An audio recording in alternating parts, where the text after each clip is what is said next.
watch your health? Yes, of course. Tara na, i-watch ang iyong health this holiday season. Ako po si Jenilyn Valencia, isa po akong diabetes nurse educator ng Calamba Medical Center Diabetes Care Center. Pwede po ba nating i-enjoy ang mga pagkain katulad ng lechon, ham, at fruit salad?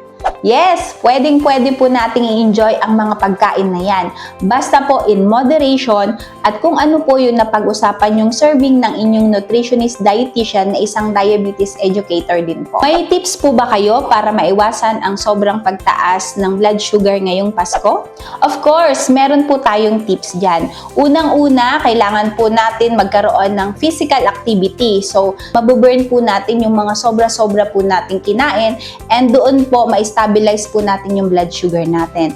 And second, kumain po tayo ng vegetable salad o yung mga mabiberde dahil ito po ay nakakatulong upang hindi po talaga mag-spike o tumaas ang ating blood sugar.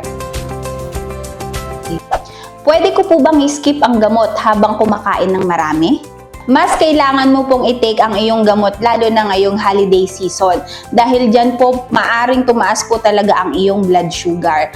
Magdiwang ng masaya at ligtas. I-watch ang iyong health. Maligayang Pasko at manigong bagong taon po sa inyong lahat. Watch your health! Gabay sa kalusugan, hatid ng mga eksperto.